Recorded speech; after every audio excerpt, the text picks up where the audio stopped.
Je vais zoomer encore sur ça. Et voilà, quoi. Mais moi, je sais pas, je sais que toi, en fait, la semaine dernière, tu n'avais pas été tellement.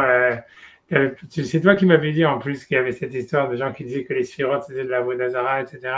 Et on Ouais. avait tu vois, t'arrives, je croyais que c'était un petit peu un truc, tu t'es dit, ouais, tu vois, j'ai vu que c'est. Mais enfin bref, quoi, c'est super intéressant parce que c'est vrai, moi, j'avais pas vu ça, mais en fait, c'est vrai on voit que donc, le rivage arabe en Algérie, avant le Rouge Farad, que lui-même, tu vois, il disait ça, enfin, et que voilà, quoi, en fait, l'idée, c'est, ouais, je comprends, ça veut dire, c'est sûr que c'est difficile, c'est-à-dire qu'il les appelait ceux qui croient en la Trinité ou ceux qui croient, il les mettait même au même niveau que les chrétiens, quoi. Ça veut dire là-bas dans la Tchouva, il disait ceux qui croient au 10 ou ceux qui croient au 3 quoi. Que la différence veut dire que 3 ça fait un ou que 10 ça fait un.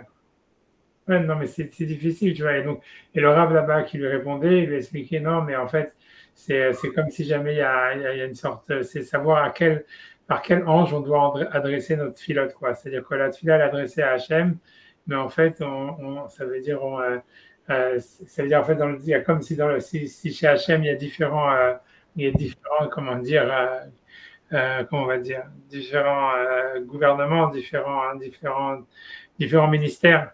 Et en fait, il faut adresser la lettre au ministère auquel ça doit arriver. Et l'autre âme, il lui disait, mais à quoi ça sert? De toutes les manières, on doit avoir simplement confiance à Hachem et c'est tout. Il faut prier Hachem comme un enfant qui parle à son père.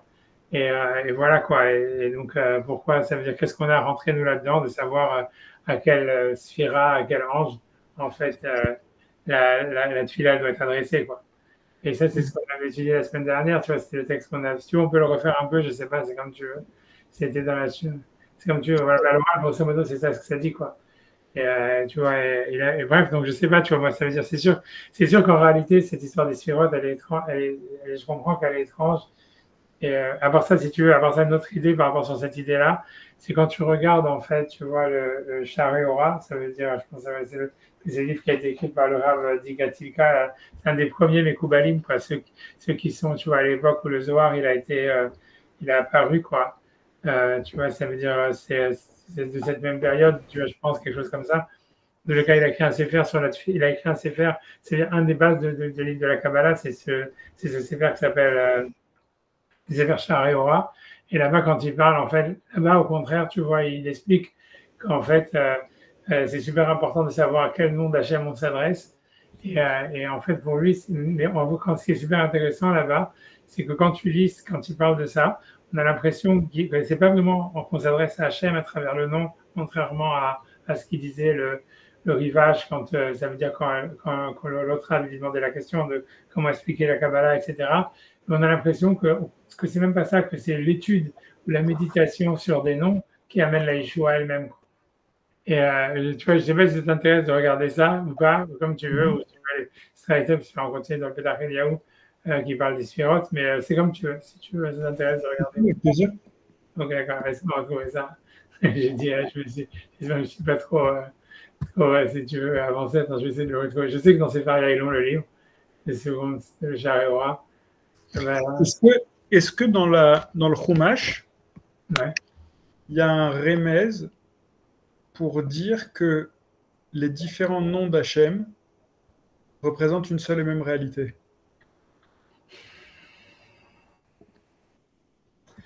Parce qu'il y a des noms.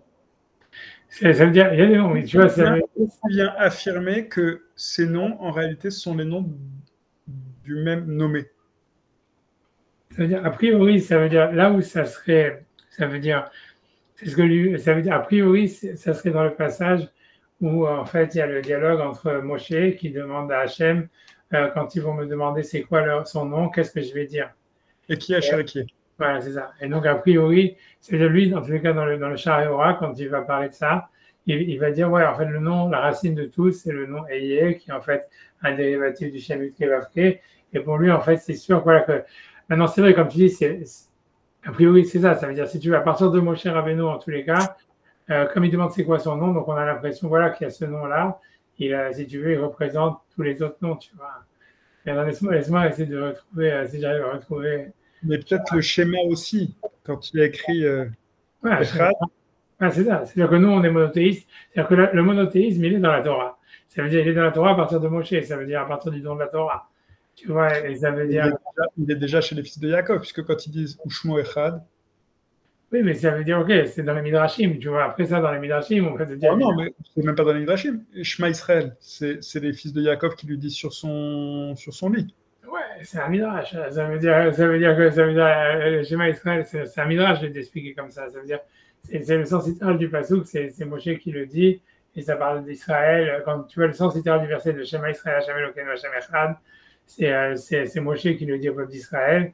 Dans le Deutéronome, avant de mourir, tu vois, ça veut dire après, il y a des Midrashim. Il n'y a pas aussi les fils qui le disent sur le lit de mort de. C'est des Midrashim. C'est le Midrash, il dit que c'était. C'est pas dans la Torah. Il me semble l'avoir vu dans la Torah. Non, dans les tout, il est marqué c'est fou, tu vois, écrit Yaakov, etc. Puis il les rassemble et il leur dit je vais vous dire qu'est-ce qui va se passer dans la fin des temps. Et puis il n'arrive pas. Et puis après ça, il a fait les brachot.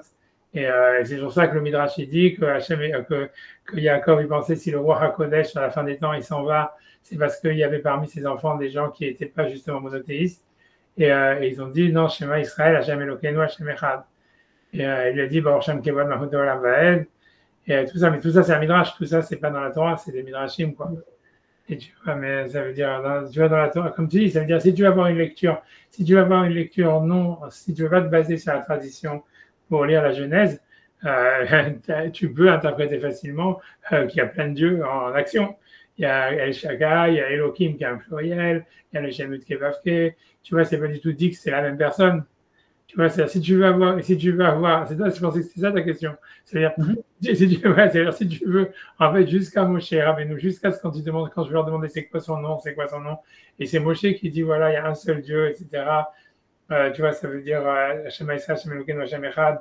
Toute l'histoire du monothéisme, en réalité, ça veut dire, elle s'explicite à l'époque de Moshe. Maintenant, c'est dans les Midrashim et dans la tradition, si tu veux, dans le Rambam, toute cette tradition rabbinique, tradition que nous on a orale, c'est de dire en fait que Moshe Rabbeinu c'est une continuation des patriarches et que voilà, et que donc en fait c'est le même Dieu, et bien que tu vois, comme il dit Moshe Hachem quand il parle à Moshe, il dit voilà, moi j'ai parlé aux enfants, aux patriarches par le nom El Shakai, ou Shmi Hachem lo nodati lahem.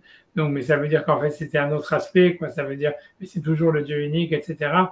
Mais si tu veux, tout ça, c'est de l'ordre de la tradition, tu vois. Ça veut dire, c'est sa tradition rabbinique. Si quelqu'un, dans le sens littéral des versets, ça apparaît pas, tu vois. Ça veut dire, tu vois, c'est tout. Ça veut dire, dans le sens littéral des versets, on n'a pas l'impression que c'était une préoccupation, ça veut dire quelconque pour les avots, de savoir s'il y avait un seul Dieu ou s'il y en avait plusieurs. Tu vois, tu vois, c'était pas, on n'a pas l'impression que ça allait déranger, tu vois, ça veut dire, tu vois, l'interdit de faire l'idolâtrie, tous ces machins-là, ça apparaît à l'époque de Moshe, tu vois, et là, ça devient vraiment, tu vois, ça devient justement avec le veau d'or. C'est pour ça peut expliquer un peu pourquoi les Juifs, au début, ils ont fait le veau d'or, quoi. Ça veut dire qu'ils ne comprenaient pas que c'était si grave que ça de faire l'idolâtrie, tu vois, ça veut dire, parce que c'était pas implémenté jusqu'à Moshe, tu vois pas que les patriarches, ils étaient tellement, tu vois bien, par exemple, quand Jacob, il se sépare de Lavan, il y a Lavan, il fait son autel pour sa Avodazara à lui, pour son Dieu, et Jacob, il jure dans son Dieu à lui, et on n'a pas l'impression qu'ils se disent ah quoi, tu vois, c'est quoi ton Dieu, c'est de l'Avodazara, blablabla. Non, c'est si tu vois, voilà, toi tu as ta Avodazara, très bien pour toi, moi j'ai mon Dieu à moi, chacun il jure sur son Dieu, et tu vois, je pense que c'était avant la démocratie. Il y a deux dimensions dans l'idée d'idolâtrie.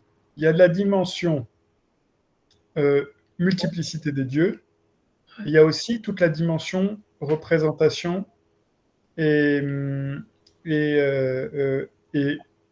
représentation, on va dire, parce que soumission, on pourrait dire qu'il y a aussi il y a la soumission, il y a la soumission aussi à Hachem, c'est pas ça qui manque non plus. Mais dans la partie représentation, ça pour le coup, ça commence déjà à Abraham. Tout ça, c'est des Midrashim, mais ça veut dire que quand tu casses les idoles et tout ça, ça veut dire dans tout ça, si tu regardes dans la Torah. C'est un midrash du Coran, non? C'est pas un midrash du Coran, ça? C'est ça, mais c'est le Coran, il s'est inspiré des Midrashim, mais c'était avant le Coran, quoi. Si tu veux, le Coran, c'est 9 tardif, ça date du 8e siècle, tu vois, c'est un truc. Je crois que je crois qu'on croit que c'est dans le midrash, mais en réalité, c'est que dans le Coran. Ouais, l'histoire qui cache les idoles, ouais. Je pense dans des vidéos, je l'ai déjà vu, hein, moi je l'ai déjà vu. Je pense que j'ai pas envie d'aller faire de la recherche sur ça, mais c'est possible que c'est peut-être pas dit au niveau d'Abraham. C'est possible, mais bon.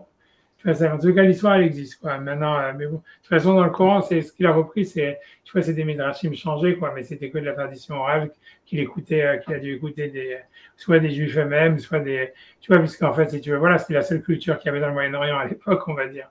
Ça veut dire, il y avait des cultures idolâtres, mais qui, en fait, au niveau idéologique, ça valait pas grand-chose. Si tu veux, le judaïsme, c'était la culture dominante dans tout le Moyen-Orient, et ça a toujours été comme ça depuis Moshe, pratiquement, tu vois, au fond. Ça veut dire, mais tu vois, tu vois, c'est tout, hein, je veux dire, peu importe, hein, je veux dire ce que tu peux dire, ce que tu veux. Ce qui est sûr, c'est que, tu vois, quand tu vois les psaumes ou des trucs comme ça, tu vois, ça veut dire, ça, les textes de Ishaïa, ou etc., oublie, tu vois, le côté religieux, croyance en Dieu, etc., mais le niveau, ça veut dire artistique, le niveau, ça veut dire les idées, le niveau, ça veut dire, tu prends tu prends Ishaïa, tu prends les psaumes, tu vois comment c'est écrit, tu tombes par terre. Jusqu'à aujourd'hui, personne, aucun auteur, tu vois, ça a servi d'auteur, tu vois, Lamartine et tout ça, ils sont tous, tu vois, inspirés pour essayer de copier.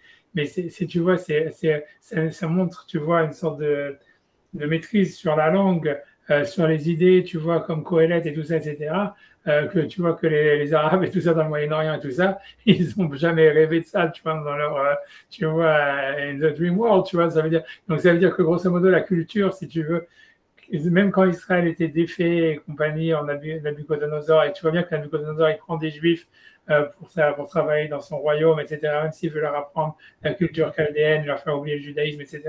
Mais si tu veux, c'était clair que les intellectuels, ça veut dire c'est pas d'aujourd'hui que les Juifs, c'est eux ça veut dire s'ils étaient au-dessus du panier, quoi, très nettement, ça se voit, quoi. Je veux dire, tu peux dire ce que c'est complètement évident pour n'importe quel historien, quoi, etc. Les seuls qui avaient, on peut dire, tu vois, ça veut dire, voilà, même dans l'Égypte antique, tu vois, ok, ils avaient des hiéroglyphes, des statues, des machins, tout ce que tu veux, mais au niveau, si tu veux, de l'écriture, etc., si tu veux, le peuple d'Israël était largement plus développé à tous les points de vue, tu vois, au niveau, en tous les cas, de la littérature, de la philosophie, à 100% sûr. Ça veut dire à l'époque de Mohamed, tu vois encore, si tu veux, donc c'était une civilisation qui était, si tu veux, hyper dominante au niveau intellectuel dans le Moyen-Orient. Tu vois, malgré le fait que, tu vois, économiquement, tout ce que tu veux, militairement, c'était plus du tout le cas déjà, tu vois. Mais au niveau culturel, ils étaient clairement, tu vois, au-dessus. Si tu veux, voilà, tu vois, ça veut dire, c'est tout. Ça veut dire, tu veux comprendre, tu vois, pourquoi le christianisme a eu besoin de se rattacher au judaïsme, etc. Et l'islam aussi, parce que si tu veux, voilà, c'est parce qu'en fait, voilà, c'était pour eux une manière ça veut dire, voilà, c'était pour eux une manière de se donner une sorte de crédibilité intellectuelle, tu vois, c'est tout. Mais tu vois, je sais pas, tu vois, c'est tout. Mais moi, je sais pas pourquoi je ferme la parole, parce que me dit, ah oui, tu m'as parlé du Coran et tout ça. Le Coran s'est inspiré des Midrashim, parce qu'à mon avis, les Midrashim est circulé, déformé par une tradition orale, par du colportage, je sais pas, des nomades et tout ça, etc. Mais voilà, après ça, tu vois, ça veut dire que Mohamed, il a vu là-dedans, ça veut dire une sagesse, etc.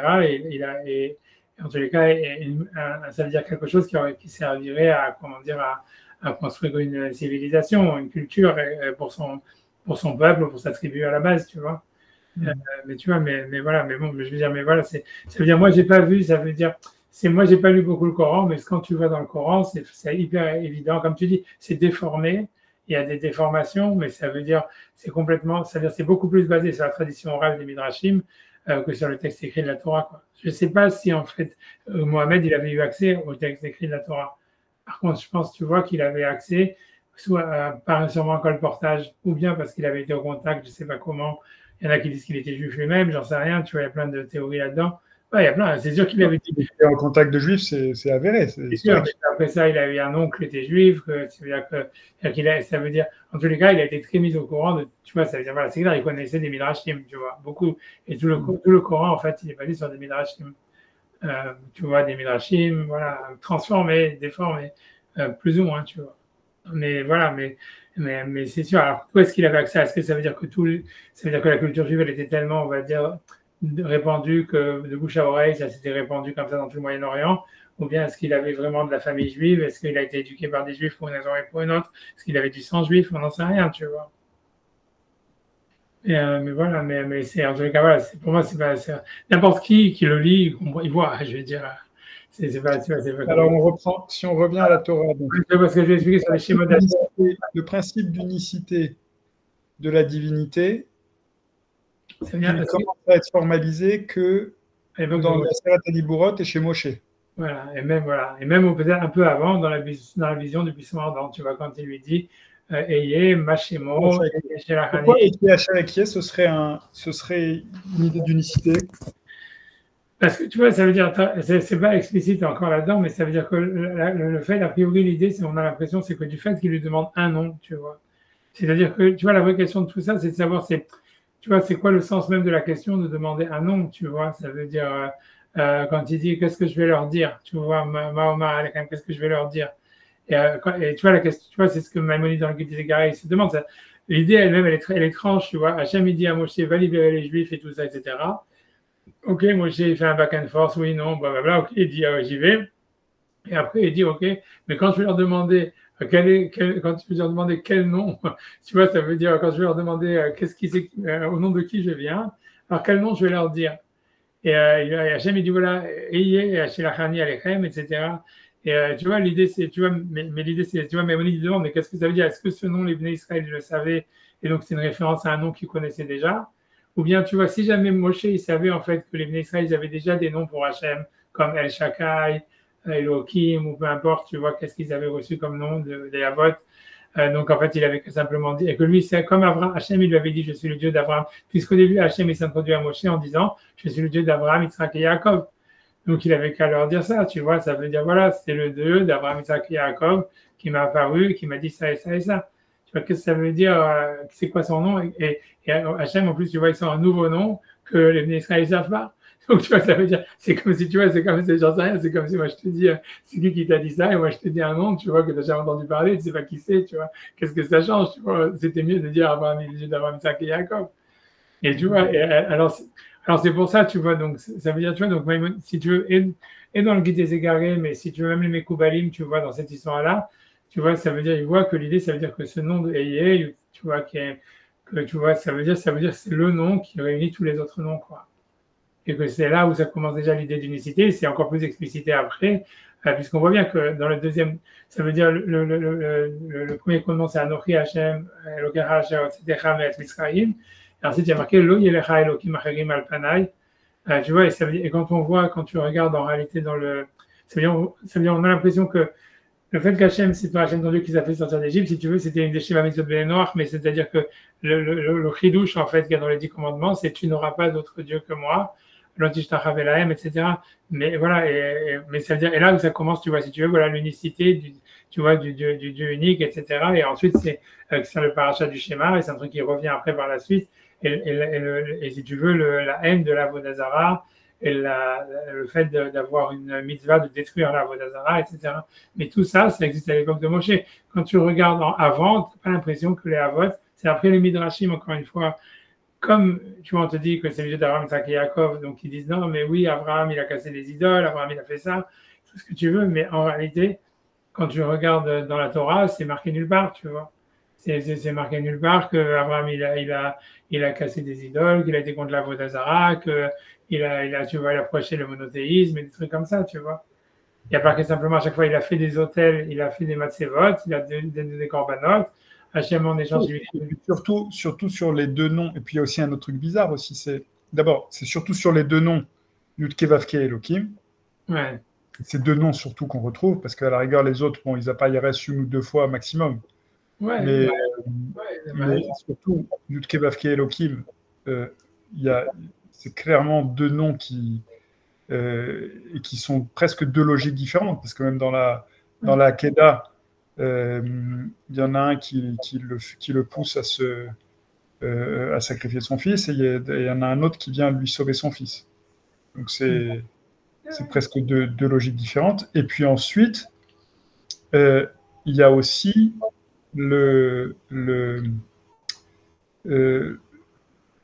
l'histoire qu'il y a cette phrase aussi qui est dite à Moshe, c'est « Je ne me suis pas fait connaître sur le nom de Yudke Vavke ».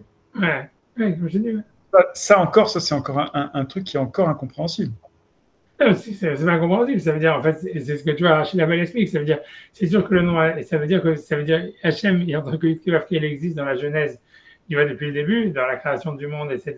Et il parle aux Avot, etc. Mais Voilà, il se fait pas, c'est pour ça il le fait pas, il le dévoile pas dans la matière. Ça, ce que ça veut dire. Et qu'est-ce que ça veut dire, ça? Tu vois, grosso modo, est-ce que c'est-à-dire Rachid va expliquer, ça ne fait pas des miracles, ça veut dire que les miracles dévoilés, ils sont qu'à l'époque de Moshe, ils sont liés avec le Shem Yudke Vavke. Et alors qu'à l'époque, les Avot, ils n'ont jamais aucun miracle dévoilé, tu vois, puisque Abraham, il est obligé de faire passer sa femme pour sa sœur, pour essayer d'extorquer de l'argent à truc, et ça veut dire, voilà, ils ont toujours, tu vois, Yitzhak, tu vois, il peut avoir la bracha dans ce qu'il fait, mais c'est jamais, tu vois. C'est une histoire de miracle, c'est pas ça. Hein? C'est pas qu'une histoire de miracle. Non, mais c'est un dévoilement, c'est quelque chose. C'est un prétexte, cette histoire de miracle de Rachid. C'est quoi la profondeur de... Il ne s'est pas fait connaître par Yudke Vavke au Avot. Rachid, dit, ça veut dire qu'il n'a pas fait... Ça veut dire, ça veut dire, grosso modo, tu vois, quand tu regardes dans Rachid dit, ça veut dire, j'ai jamais accompli, j'ai fait des promesses que j'accomplissais pas. C'est ce qu'il dit là-bas. Il dit, ça veut dire qu'en fait, c'est tout en devenir. Ça veut dire que, voilà, ça veut dire grosso modo, puisque tu vois bien que tous les Avot, dans la définition même des Avot, ça veut dire justement qu'ils sont dans le futur. Ça veut dire qu'Hachem, il leur promet des choses, et eux, ils plantent les graines, si tu veux, pour les générations à venir. Voilà, à chaque fois, ils font des corbanotes, c'est parce qu'il avait vu des défaites, il avait vu des avodazara, des fautes que les Israël allaient faire, et à l'avance, il fait des corbanotes là-bas à Hachem, etc. Et tout ce qu'il fait, c'est pour le futur, tu vois. Ça veut dire, on lui dit, voilà, sache que ta descendance, elle sera en exil pendant 400 ans. Lui va en Égypte parce que justement, sa famille, elle va aller en Égypte. Et ensuite, ils vont sortir avec des cadeaux. C'est pour ça qu'ils sortent avec des cadeaux. Mais tout est comme ça. Ça veut dire que tu vois que toute l'idée des Havot, c'est que eux, en fait, tu vois, leur vie, elle était en fait presque une sorte de symbole, de symbolique. Tu vois, c'est comme il y a marqué dans les Midrashim. Attendez, excusez-moi, une seconde.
Désolé. J'aurais dû chercher attention. Ouais, voilà. Mais je sais pas j'ai oublié de quoi tu me dis, de quoi tu me parlais 2 secondes. J'essaie de regarder si j'arrive à trouver le char et aura. 2 secondes. Ouais. 1 seconde. Je sais qu'ils l'ont, je sais qu'il est dans ces variants. Mais bon, mais je sais pas ce que tu me parlais. Oui, tu me parlais je te dis sur les Havot. Ça veut dire, Rachid dit que, en tous les cas, ça veut dire que tout était en devenir. Que les Havot, ils étaient pour le futur et c'est ça. Et donc, en fait, ils n'ont jamais vu l'accomplissement le Shem Yudke Vavke, ça symbolise, en fait, l'accomplissement de la promesse. Tu vois, l'accomplissement voilà, la réalisation du futur. C'est ça, a priori. C'est ça ce que c'est ça le, j'arrête de regarder. Le Yudke Vavke, c'est l'idée de la source de l'existence. Ouais, a priori, tu vois, a priori. Alors quoi, Abraham, Yitzhak, Yaakov, ils n'avaient pas cette notion d'origine du monde chez Hachem? Honnêtement, tu vois, si tu dis les Midrashim et tout ça, ils disent clairement que oui, tu vois, ils veulent dire.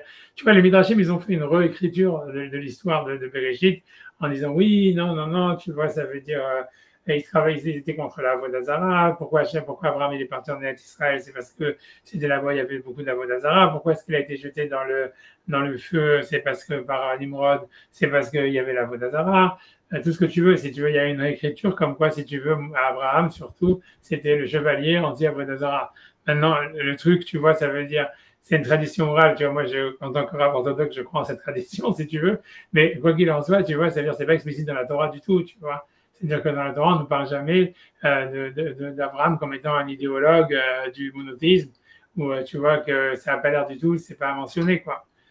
Tu vois, ce qu'on a l'impression, c'est que c'est quelqu'un, tu vois, qui a une prophétie. Ce qui est marqué dans la Torah, c'est Hachem lui dit Lech lecha el haaretz harega. Et tu vois, on ne voit pas que Hachem, moi, Abraham, il se demande vraiment, mais c'est quoi cette voix qui me parle et tout ça, etc. On a l'impression, tu vois, qu'en tous les cas, Abraham, il est convaincu par cette prophétie, au point où voilà, il accomplit tout ce qu'elle fait, au point même quand la prophétie, elle lui demande de tuer son fils, il est prêt à le faire. Et on a l'impression, tu vois, c'est tout, quoi. Je veux dire, et je ne sais pas si tu me demandes, tu vois, ça veut dire, voilà, je sais pas, moi je pense que si Abraham il avait été convaincu du monothéisme de Moshe, comme quoi Hachem il est dans l'existence et tout ça, ça veut dire, je pense qu'il aurait complètement, ça veut dire refusé l'idée que Dieu lui demande de tuer son fils, et il n'aurait jamais même essayé, ni pensé, ni rêvé le faire, tu vois. Parce que tu vois, ça veut dire, dans le monothéisme. C'est intéressant. Moi, ma vision de la Kedah, elle n'est pas du tout. En réalité, tuer son fils, c'était le sport. Oui, d'accord, oui, mais d'accord, ok, mais ça veut dire. Et c'est clair que tu vois que Moshe Rabbeinu, c'est lui aussi qui va s'opposer à ça. C'est comme Moshe dit la Mavir Zaro, la Molech et tout cela. Et tout cela, mais ça, c'est Moshe qui dit dans la Torah. Tu vois, c'est Moshe qui condamne, c'est Moshe qui dit Arour et tout cela. Même aujourd'hui, je veux dire, le fait de sacrifier ses enfants sur un autel, c'était le sport. Enfin, même dans l'histoire de l'humanité, c'est un sport très très répandu. J'en sais rien. À la rigueur, la seule différence qu'il y a pour moi dans la Kedah, vous savez d'ailleurs que c'est une des critiques qui est faite au peuple juif par les Romains quand ils arrivent, je ne sais plus si c'est chez Tacite ou chez un historien romain qui arrive en Judée et qui dit c'est des gens fous, ils ne sacrifient pas leurs enfants. Oui, non, c'est possible. Et donc, mais en revanche, la seule différence que je dirais, c'est que dans la Hakeda, c'est pas transactionnel. Il lui dit, tu vas le sacrifier, mais il lui donne aucune raison de pourquoi. Il dit pas, c'est pour la pluie, c'est pour la parnassa, c'est pour ci, c'est pour ça. Et alors que il y a toujours un rapport transactionnel, que ce soit chez les Romains, chez les Grecs pour aller à la guerre, que ce soit chez les Incas pour la pluie. Il y a toujours un côté transactionnel. Et là, c'est plus transactionnel. Ok. Là, je comprends ce que tu dis, mais ça n'empêche que, tu vois, c'est très peu probable, tu vois. C'est-à-dire, voilà, si tu veux, Moshe Rabbeinu, par exemple, tu vois, c'est clair que lui, s'il avait eu le même névoie, a priori, tu vois, il aurait simplement dit, ouais, bon, c'est pas Hachem qui m'a parlé. Parce que, tu vois, il aurait dit, voilà, tu vois, puisque l'histoire, justement, si Hachem, il se révèle dans l'existence, il ne peut pas être quelqu'un qui va contre l'existence, tu vois. Et ça veut dire, tu vois, l'histoire du Hayah chez ça veut dire, comme il dit Mahmoud dans des égarés, ça veut dire, en fait, grosso modo, c'est Hachem, il veut que le maximum de choses qui peuvent exister existent.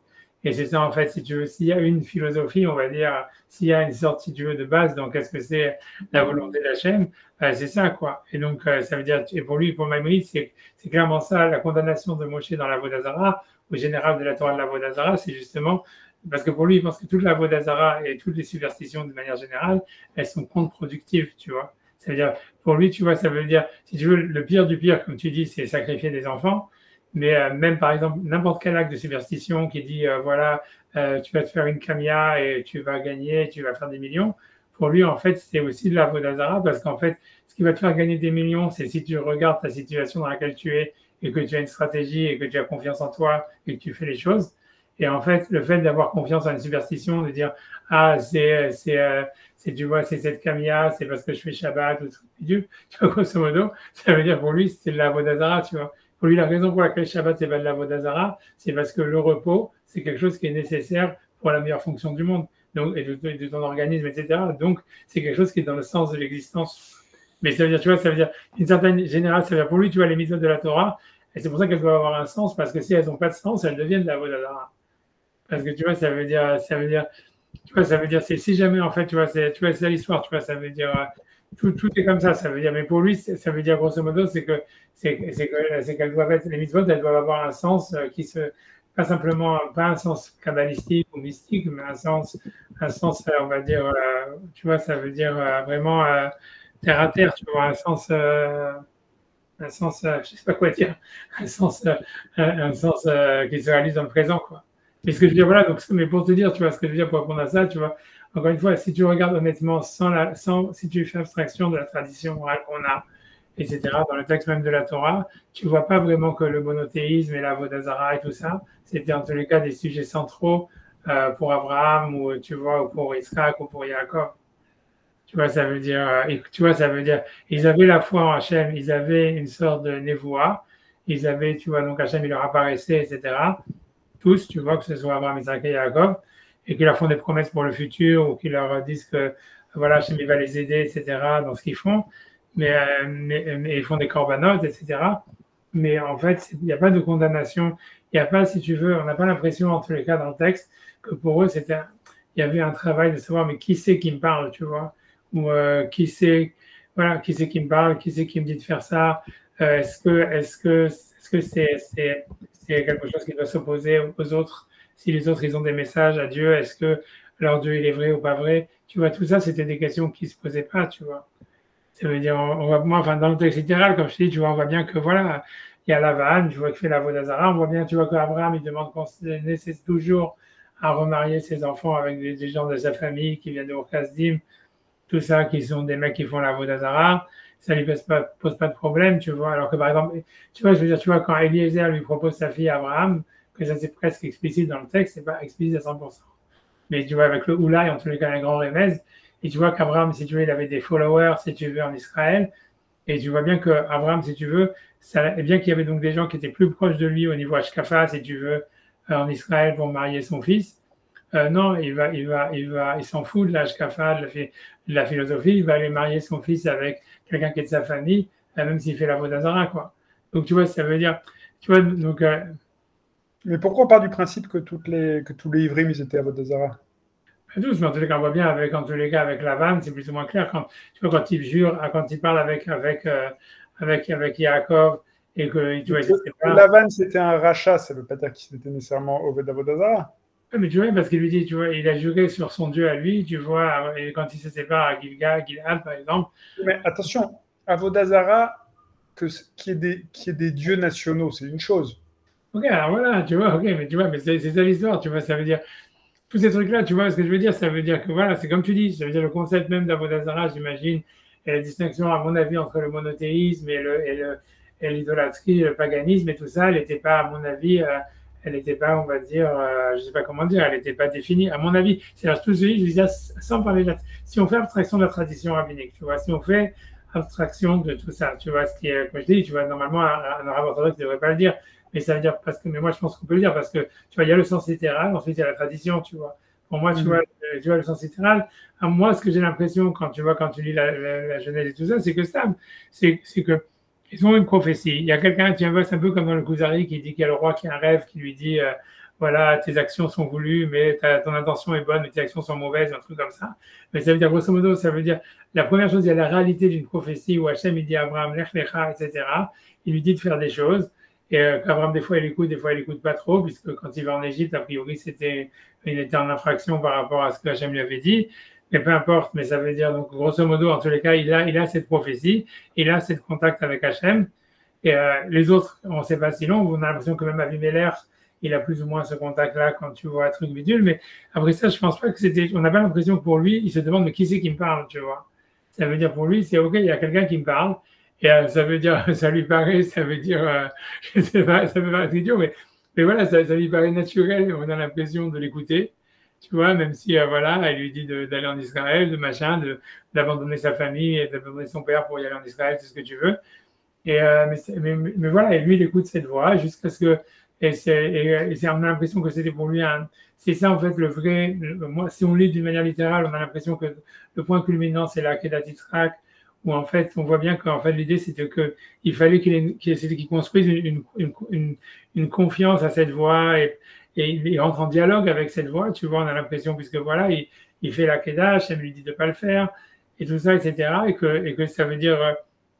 Donc, je sais pas, tu vois, on a l'impression que, grosso modo, c'est plutôt qu'il construit un dialogue avec, je sais pas, avec une voix qui lui parle. Moi, si tu me demandes comme ça en tant que lecteur, si tu veux, c'est-à-dire sans a priori, et que voilà, qu'ensuite, tu vois, Yitzhak, c'est la même chose.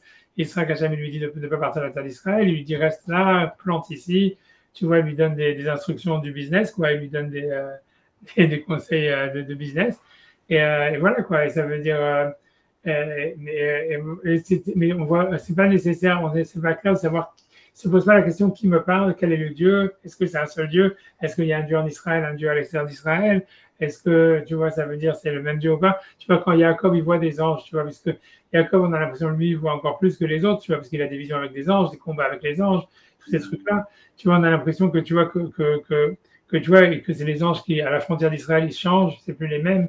Tu vois, donc tu vois, est-ce que lui s'est posé la question, est-ce que c'est pas le même Dieu, c'est le même Dieu? J'en sais rien, tu vois. Ça veut dire, je pense que lui s'est dit, ok, voilà, j'en sais rien, tu vois. C'est pas clair tout ça, mais c'est pour te dire, je pense que tu vois, ça veut dire, il savait pas.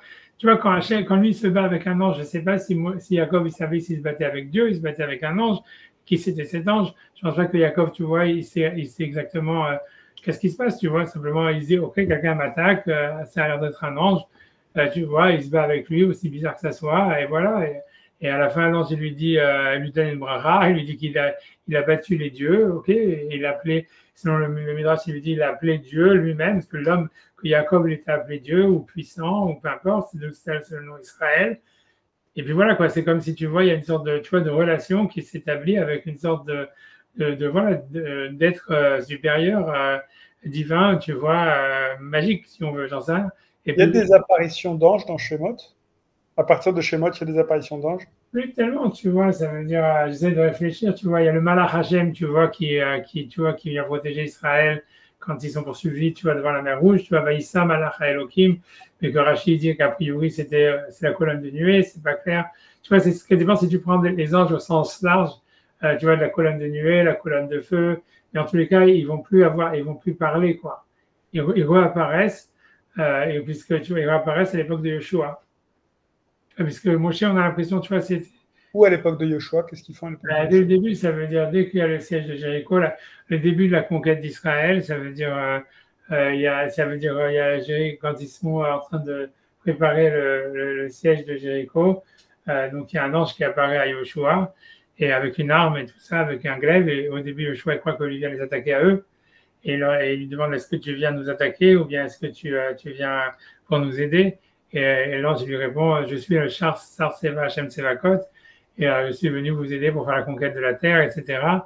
Et voilà, et donc l'ange, à ce moment-là, si tu veux, à l'époque de Yeshua, il y a cet ange-là qui apparaît, qui va réapparaître aussi à l'époque de David, quand il y a le moment de la construction de Jérusalem. Tu vois, ça veut dire, voilà, c'est un ange, mais a priori, Moshe, c'est l'anti-ange, tu vois. Parce qu'on voit bien quand il y a la faute du veau d'or, Hachem, il propose, voilà, je vais envoyer des anges, et Moshe dit non, je veux pas d'ange. Et à chaque fois, Moshe il réclame de l'aide à un moment, à plusieurs reprises, mais il va être aidé par des êtres humains. C'est pour ça qu'à la fin, au début, à chaque fois, Moshe il demande de l'aide. Il dit je peux pas y arriver, je peux pas arriver tout seul. Et à chaque fois, tu vois, ça veut dire pas au début, mais ça veut dire en tous les cas, ça veut dire après la faute du veau d'or, en tous les cas, et à plusieurs reprises, tu vois, Moshe, à chaque fois, Hachem, sa réponse, c'est de dire ouais, je vais t'envoyer des anges. Et Moshe, à chaque fois, il refuse. Il dit non, je ne veux pas des anges. Et à chaque fois, tu vois, il demande des êtres humains. Tu vois, c'est pour ça qu'il veut donner le Sanhedrin, le Shiv Zekenim, tu vois, machin, blablabla. Et il y a une sorte de refus de Moshe à chaque fois d'avoir des anges autour de lui, quoi, et d'avoir l'aide des anges. Et par contre, c'est pour ça que l'ange il revient à l'époque dès que Moshe meurt pour guider Yoshua et le Rachid, tout ça, les Mefarshim me disent voilà, c'est que j'étais pas là parce que Moshe m'avait chassé, mais voilà, maintenant je reviens. Et comme tu vois, comme il y a marqué, par exemple, tu vois, sur la Yetziat de Misraïm, il est marqué Vaishlach Malach, Hachem nous a envoyé un Malach pour nous sortir d'Égypte. Et Rachid dit le Malach, c'est Moshe, tu vois. Parce qu'en fait, tu vois, on a l'impression que Moshe, c'est lui-même, tu vois, c'est pas un ange et tout ça, mais ça veut dire qu'il a le statut, Tu vois, ça veut dire c'est un, je sais pas, il a un statut anti-ange, quoi. Et c'est lui qui a appelé le Malach Hashem, en fait. Tu vois, c'est difficile à comprendre, tu vois, mais a priori, il y a un ange qui apparaît à partir de Shemot, mais ça veut dire, tu il sais, est il y a même pas dans, dans les yeux de la naisse de Bilam. ouais, voilà, oui, voilà, la marche de la semaine dernière, voilà, t'as un ange qui apparaît, voilà, Bilam. Mais tu vois, jamais, tu vois, au peuple d'Israël, jamais, tu vois, ça veut dire. Même pas dans les yeux de Bilam, donc c'est dire quand même. Ouais, mais après, il le voit quand même, tu vois, mais t'as raison, ça veut dire, voilà, c'est plus, tu vois, voilà, alors que, voilà, c'est tout. Alors que tu vois, par exemple, tu vois Agar, elle voit des anges qui lui disent de retourner, donc même une Goya. Agar, Sarah, Voilà, même. voilà. Ouais, c'est clair. Alors, tu vois, c'est pour ça que je te dis, alors, maintenant, tu vois, lui qui dit, tu vois, c'est un élève de, j'ai oublié son nom, de Manitou et tout ça, lui dit, c'est parce que, mais tu vois, ça veut dire que lui dit non, en fait, c'est parce que le cerveau, il a changé, parce que lui, il explique, tu vois, que chez les Grecs, c'est la même chose, tu vois, ça veut dire, les mythes, tu vois, ça veut dire qu'on voit dans les mythes grecs, il y a plein d'êtres surnaturels qui apparaissent, et puis au bout d'un moment, les Grecs, ils passent, tu vois, de la mythologie à la philosophie. Et lui, il explique, lui, il pense qu'en fait, si tu veux, le cerveau, il était wired différemment, et donc des choses que nous, on voit pas, eux, ils voyaient. Et en fait, tu vois, et par contre, tu vois, après ça, donc comme notre cerveau, il a évolué d'une certaine manière, en fait, on a commencé à réfléchir différemment, tu vois. Et pour lui, tu vois, si tu veux, mon cher Rabbeinu, tu vois, comme le Platon ou tout cela, en fait, tu vois, ça veut dire c'est des produits ou des choses qui ont orienté l'humanité vers un certain développement cognitif qui fait que, voilà, on a arrêté de voir des anges, on a arrêté de voir qu'ils existent ou pas, tu vois, c'est notre histoire, mais ça veut dire l'idée, c'est qu'en fait, tu vois, il les voyait, donc ils étaient existants et qu'il y avait un rapport, tu vois, ça veut dire, mais pour lui, comme lui, c'est un neurologue, lui, il pense que si on regarde je ne sais pas de quoi il parle, honnêtement. Moi, j'ai pas fait chercher ni rien, ces trucs. Mais lui, il pense en tout cas que c'est le cerveau qui s'est développé différemment. Et donc, qui a fait que la relation qu'on a avec le divin ou n'importe quoi, à travers la vérité ou la philosophie, elle a changé par rapport à ce qu'elle était avant, quoi. Et tu vois, c'est pour ça que, tu vois, c'est-à-dire, en tout cas, moi, je sais pas si ce qu'il dit c'est vrai, mais en tout cas, pour moi, ça me paraît clair, en fait, que si ça veut dire, si on lit le texte littéralement, on n'a pas l'impression qu'Abraham, c'est un grand philosophe, comme Maïmonide dit que c'était un grand philosophe, et que, tu vois, il avait compris l'unité d'Hachem, etc. On a plus l'impression que, voilà, que simplement, il avait une névoie, et que cette névoie, pour lui, ça lui paraissait évident d'y croire, de l'écouter, pas d'y croire, de l'écouter, et que voilà, et qu'il faisait ce qu'elle lui disait, et que à travers cette relation avec la névoie, en fait, il construit une relation avec voilà, cette névoie. Cette relation elle se développe avec Israël, elle continue à se développer encore plus avec Yaakov, et où, tu vois, où il y a vraiment, tu vois, voilà, ça veut dire, c'est tout, tu vois, ça veut dire, c'est des étapes où finalement, on a l'impression que à travers ça, Yaakov, il devient l'incarnation même de cette névoie, tu vois, à la fin, parce qu'il devient Israël, c'est lui qui dominait Dieu, et c'est lui qui est le symbole, si tu veux, qui est l'incarnation même de cette énergie, tout ça. Et après ça, et on a l'impression que ça s'arrête là. Les Juifs, ensuite, ils vont en Égypte, et ensuite, ils sont assimilés, tout ce que tu veux. Et ensuite, tu vois, voilà, il y a cette histoire de Moshe, que là c'est Moshe, c'est clairement un idéologue, tu vois, ça, il n'y a aucun doute là-dessus, tu vois. Qui dit, voilà, c'est quoi son nom? Quoi? Voilà, c'est un rationaliste, c'est un truc que pour lui, tu vois, ça lui suffit pas de savoir, Dieu nous a dit de sortir d'Égypte, le Dieu d'Abraham, Isaac et Jacob nous a dit de sortir d'Égypte, on sort.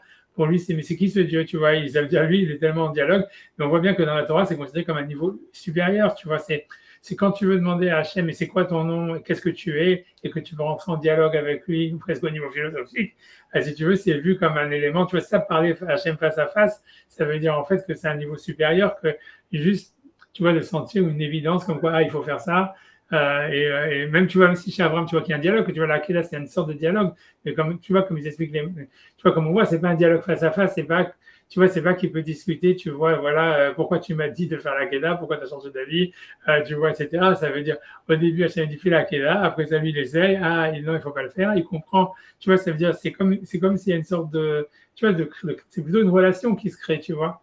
On a l'impression, c'est un peu comme si la relation avec la Havot, c'est vraiment une relation presque charnelle, filiale, comme tu vois, c'est comme quelqu'un, tu vois, qui commence à se faire des amis, tu vois, quelque chose comme ça. Tu vois, c'est vraiment, tu vois, donc il y a une relation qui se fait où, si tu veux, Israël, ça devient l'ami d'Hachem, tu vois, où Hachem carrément il s'incarne sur Israël. Après, tu vois, comme quand on se bat avec quelqu'un, quand ensuite tu vois, on admet, tu vois, ça veut dire un truc comme ça, tu vois, c'est une relation voilà, qui se construit, tu vois, ce que tu vois, c'est la construction d'une relation entre un peuple, entre une famille et Hachem, et cette voix, et cette force suprême, etc. Mais il n'y a aucune idéologie derrière, moi, à mon avis, tu vois, c'est le sens idéal, tu vois pas qu'il y a de l'idéologie. Et que mon cher Rabbeinu, tu vois, à l'histoire après ça, lui, tu vois, voilà, Hachem, il dit, voilà, je suis d'Abraham, Isaac et Jacob, et Moshe, ça lui suffit pas, tu vois, il dit, oui, mais c'est quoi, qu'est-ce que tu veux? Tu vois, c'est pour ça qu'il veut le matin de Torah, il veut tout ça, il veut une idéologie, il veut un système, il veut une rationalité, il veut un sens. Et ça, c'est vu, tu vois, comme. C'est ça, parler Hachem face à face, tu vois, un truc comme ça. Et c'est pour ça qu'après, on te dit, voilà, l'étude de la Torah, c'est super important. Ça veut dire, tu vois, c'est dans le judaïsme, après, ça devient. Tu vois bien que toute la Gemara, c'est que du questionnement, tu vois. C'est exactement le même questionnement de Moshe dans le buisson ardent. C'est la même chose, tu vois. C'est, OK, tu dis de faire Shabbat, mais pourquoi tu veux qu'on fasse Shabbat? Qu'est-ce que ça veut dire?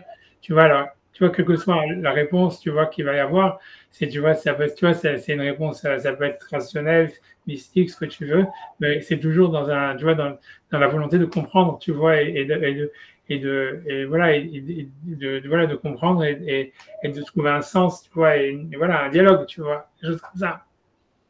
Mais voilà, mais c'est rien pour te dire, je sais pas pourquoi c'est une grande bifurcation, mais c'est vrai que dans la tradition orale, il y a eu une grosse réécriture, si tu veux, de la Genèse. On dit, voilà, non, Abraham, c'est un grand philosophe, qu'il a été contre la Vodazara, c'est pour ça qu'on l'a jeté dans le feu, tu vois, il était contre les idoles, alors que c'est pas marqué nulle part, tu vois. C'est tout, tu vois. Je sais pas, tu vois, mais le Maïmonide, il en parle dans le Guide des Égarés sur ce passage, justement, de quand je leur demande, c'est quoi ce nom? C'est quoi son nom? Tu vois, parce que pour Moshe Rabbeinu, tu vois, parce que lui, il veut dire, même Maïmonide lui-même, il le dit, il dit en réalité que pour lui, ça veut dire, si tu veux, Maïmonide, pourquoi lui se base pour dire que Moshe Abraham, c'était un philosophe et pas, si tu veux, un religieux? C'est parce qu'il se dit, tu vois, parce qu'il lui dit que, en fait, si jamais, en fait, il y avait une voie, ça veut dire, ce qui choque Maïmonide, tu vois, je dis, et un problème par rapport à Abraham, c'est que pourquoi les mitzvot que Hachem il donne à Abraham, peu importe qu'elles aient un sens ou qu'elles n'aient pas de sens, tu vois, d'aller en Israël, de faire la Kétrak, d'écouter Sarah, tout ce que tu veux, pourquoi est-ce que Hachem il donne aucune mitzvah à Abraham concernant les autres? Tu vois? C'est quoi les autres? N'importe quoi, ses voisins. Pourquoi est-ce qu'Hachem, par exemple, tu vois, mon cher Rabbeinu, par exemple, tu vois, lui, Hachem, il lui parle et il va dire, voilà, fais Shabbat, ne tue pas, ne vole pas, tout ça, tu vois, ça veut dire, et c'est au nom d'Hachem, tu vois, il lui dit, voilà, tout ça, toutes les lois qu'on a, tu vois, ça veut dire, il donne des lois, tu vois, fais la prière, j'en sais rien, ça veut dire, tu vois, ça veut dire, si jamais, en fait, lui, pour Maïmonide, tu vois, l'idée, c'est que si tu reçois une prophétie, normalement, elle ne doit pas te concerner à toi, tu vois, elle doit avoir un rôle universel, tu vois, normalement. Tu vois, pour lui, c'est ça l'idée, ça veut dire.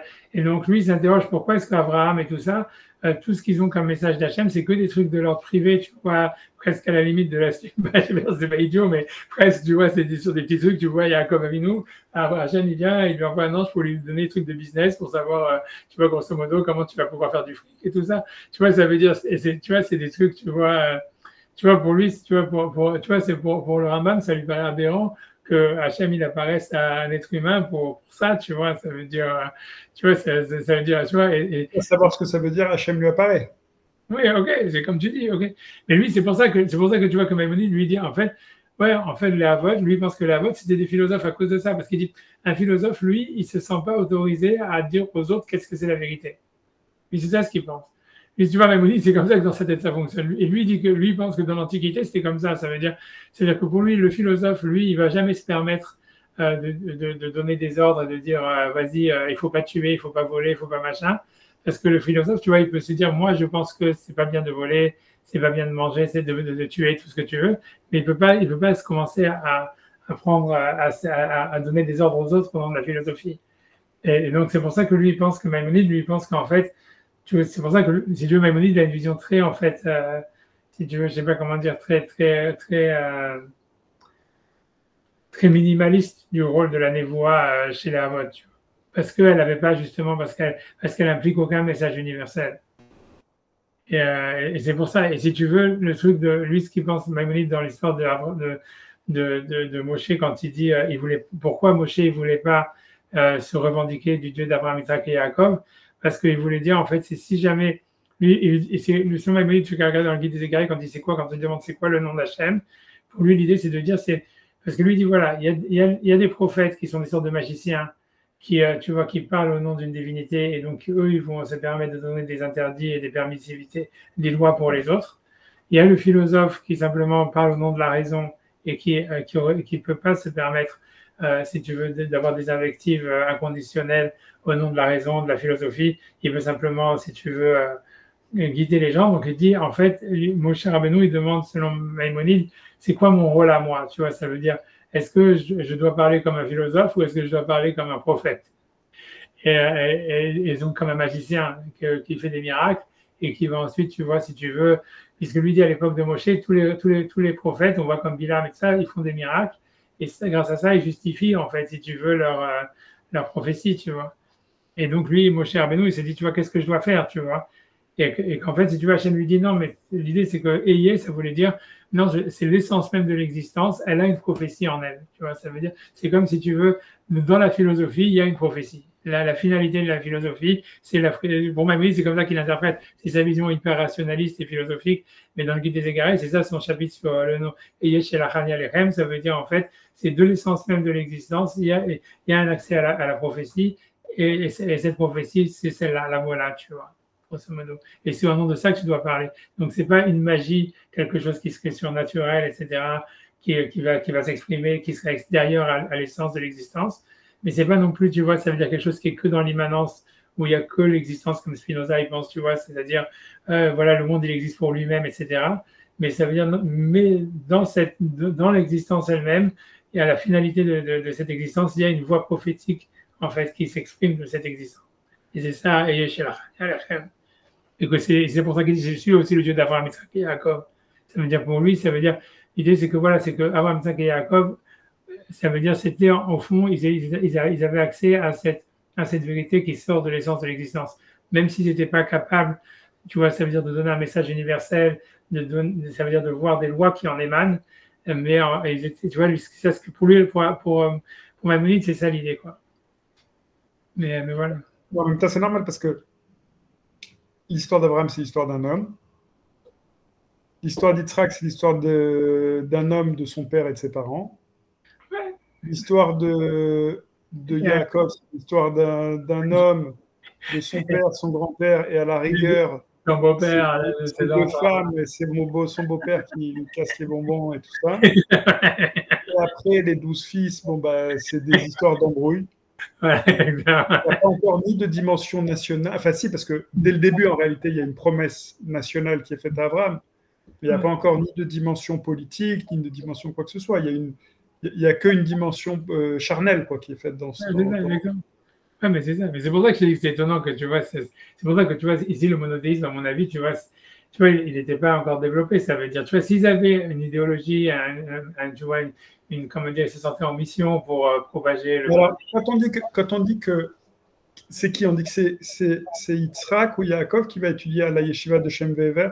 Ils y sont tous allés, ça veut dire, après, oui, tu vois, ça veut dire, puisque jamais vers c'était, tu vois. Donc, cette yeshiva de Shem Ve'ever. Et tout ça, en fait, c'est aussi midrashique, hein, ça veut dire. Oui, mais complètement midrashique, d'accord. Mais imaginons que même si c'est pas. Imaginons qu'on la transpose dans la Torah. Ils auraient été à cette yeshiva de Shem Ve'ever. Donc, en réalité, peut-être que cette identité monothéiste, très spirituelle, très connectée à beaucoup de forces différentes de l'esprit, elle était déjà présente chez Noach depuis Adam Rishon. Exactement, ça c'est clair. Shem Ve'ever,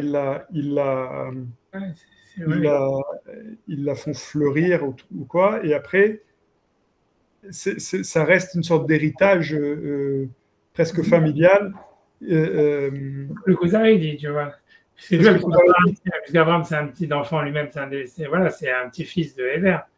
Ça veut dire, donc tout ça, c'est la famille, quoi, si tu veux. Voilà, mais ce que tu dis, c'est ce que Kuzari dit, tu vois. C'est ça son idée, tu vois. Pour lui, c'est pour lui faire remonter ça. C'est pour ça que c'est Abraham à Ivry. Ivry, ça vient de Ever, tu vois. C'est ça. Non, c'est sûr, ça veut dire c'est possible, tu vois, tout ça, c'est. Avec la notion de langue ivrite. Ouais, tout ça. On dit Ashabacharban Mikol Aleshon, Mikol Aleshonot, Donc il y a une dimension aussi que la Bechira, elle arrive à ce moment-là.